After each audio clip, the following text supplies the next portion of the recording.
Blue whale online गेमच्या नादात पिंपरी चिंचवड शहरात एका 15 वर्षाच्या मुलानं 14व्या मजल्याच्या इमारतीवरून उडी मारून आत्महत्या केली आहे. पिंपरी चिंचवड शहरातील किवळे परिवारातील रुणाल गेटवे सोसायटीत 25 जुलैच्या रात्री ही दुर्दैवी घटना घडली आहे. आर्य श्रीराव असा आत्महत्या केलेल्या 15 वर्षाच्या मुलाचं नाव आहे. आर्य श्रीराव हा अत्यंत लाजळ आणि अभ्यासू मुलगा चिंचवडमधील नामांकित स्कूलमध्ये 10व्या वर्गात शिक्षण घेत होता. मात्र मागील 6 महिन्यांपासून तो ऑनलाईन गेमच्या आहारी गेला होता. ब्लूवेलसारखं धोकादायक गेम खेळून तो प्रचंड आक्रमक झाला होता. तो तासनतास स्वतः आपल्या घरातील सदानिकेत बंद ठेवून ब्लूवेलसारख्या ऑनलाईन गेम खेळत होता. कधी कधी तर तो 2-2, 3-3 दिवस स्वतः आपल्या खोलीत बंद ठेवत असायचा.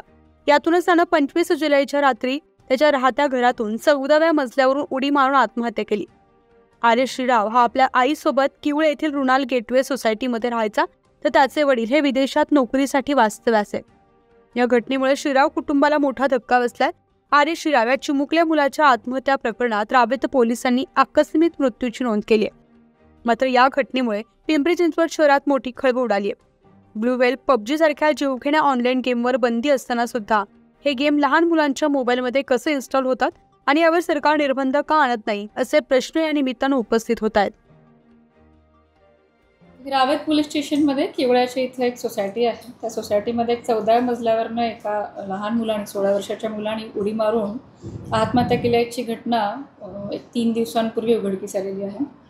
तो मुलाने पहाटे म्हणजे रात्री 12:30 वाजता खिडकीत आपल्या ज्या गॅलरीमधनं खाली उडी मारलेली आहे आणि तो मयत झालेला आहे. प्राथमिक तपास त्याचा चालू आहे. तपासामध्ये त्याची सुसाईड नोट मिळालेली आहे, ज्याने ते लॉग आउट नोट असं म्हणलेलं आहे. आणि जो प्राथमिक तपास झालेला आहे त्याच्या नातेवाईकांकडे वगैरे चौकशी केली. त्यामध्ये हा मुलगा जास्त प्रमाणामध्ये ऑनलाईन गेम खेळत होता असे निदर्शनास आलेले आहे. ते अभ्यास करत असलेला त्याचा लॅपटॉप आणि जो काही मोबाईल तो वापरत असेल ते आम्ही तपासासाठी सीज करत आहोत. त्यांच्या पॅरेंट्सकडनं आम्ही जास्तीत जास्त माहिती आणि सहकार्य घेत आहोत, जेणेकरून या मैताचं महत्त्वाचं की मूळ कारण काय आहे हे शोधण्यास आणि तिथपर्यंत पोहोचण्यास आम्हाला मदत होईल. तो कुठला गेम खेळत होता आणि कितीव्या मजल्यावरून त्यांनी उडी घेतलेली आहे? त्यांनी 14th फ्लोअर 14व्या मजल्यावरनं घेतलेली आहे. आणि प्राथमिक अशी माहिती आहे जी तिच्या सुसाईड नोटमध्ये पण नमूद आहे की XD नावाचा काहीतरी एक गेम आहे. तर आमचा तपास त्या दिशेने आमचे PI कदम म्हणून आहेत रावेतचे, ते याचा तपास करत आहेत. काही मॅप देखील काढल्याचं सांगितलं. तपासामध्ये काही त्यांनी काढलेले स्केचेस वगैरे 2-3 असे स्केचेस सीज केलेले आहेत त्याच्या नोटबुकमध्ये, जे त्याच्या टेबलवरती मिळालेलं होतं, ज्यामध्ये एका इमारतीचा स्केच आहे किंवा एक रूममधनं आहे. तर we are primarily finding out, आम्ही शोधत आहोत की हे स्केच कशाचे आहेत, कशासाठी काढलेले आहेत, कधी काढलेले आहेत, याबाबत त्यांच्या आईबाबांना काही माहीत आहे का, ही माहिती आम्ही घेत आहोत. किती दिवस किंवा किती महिने झालं तो हा गेम खेळत? अजून त्याच्या स्पेसिफिक आम्हाला माहिती मिळायची, त्यांच्या पॅरेंट्सकडनं माहिती घेऊन कळवतो आपल्याला. मॅम, पॅरेंट्स लोक म्हणत आहेत की बाबा अशा प्रकारचे गेम कसे काय इन्स्टॉल होऊ शकतात लहान मुलांच्या ॲपमध्ये? प्रत्यक्षात अशा प्रकारच्या HD किंवा इतर अशा गेम्सचा काही परवानगी आहे का? आणि पालकांना काय आव्हान कराल कारण जेणेकरून असे इन्सिडेंट पुढे घडू नये?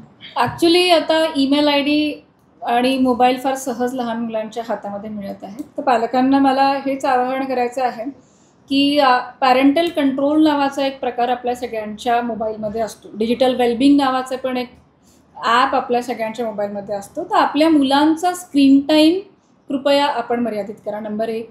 नंबर 2, आपला मुलगा मुलगी हे स्क्रीनवरती यूट्यूब किंवा इंस्टाग्रामवर किंवा ऑनलाईनवरती काय बघत आहात ना, याची हिस्ट्री जरा आपण बघा.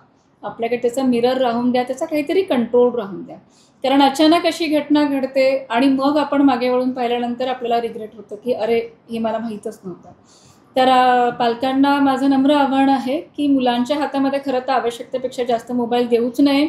आणि जरी दिला तरी आपला मुलगा मुलगी त्यामध्ये काय पाहत आहेत, कोणत्या साईट्स बघत आहेत, त्याच्यामध्ये आपल्याला कंट्रोल करता येतं. त्याचे सर्चमध्ये सुद्धा आपण मॉडरेट सर्च, कंट्रोल्ड सर्च असे ऑप्शन्स आहेत, ते ॲक्टिवेट करू शकतो. तर असे ॲक्टिवेट करून आपल्या मुलांवर लक्ष ठेवावं आणि त्यांना जास्तीत जास्त क्रिएटिव्ह गोष्टी की जेणेकरून नेचरशी कनेक्टेड किंवा काही हाताने गोष्टी करतात क्रिएटिव्ह गोष्टी करण्यासाठी त्यांना प्रोत्साहित करावं. मॅम शेवटचा एक प्रश्न असेल, गव्हर्नमेंटने काही गेम्सवर बंदी आणलेली आहे, मात्र हा जो गेम आहे त्याने इन्स्टॉल केलाय, आपण त्या दिशेने तपास करायला की त्याचा लॅपटॉपचा पासवर्ड अद्यापर्यंत त्याच्या पॅरेंट्सकडे पण नाही आणि कोणाकडेच नाही. तर आम्ही आता पंचनामा करून त्या लॅपटॉप पासवर्ड जो काही आहे तो ओपन करून त्याच्यामध्ये नक्की कोणता गेम खेळत होता हे तर आपण आपली जे माहिती मिळाली प्राथमिक त्यानुसार बोलत आहोत. ते सगळे डिटेल्स केल्यानंतर ह्याला गेमवरती बंदी आहे नाही आणि ती कशा तो ओपन झाला तिथपर्यंत गेला कसा यापर्यंत आम्हाला पोहोचतं.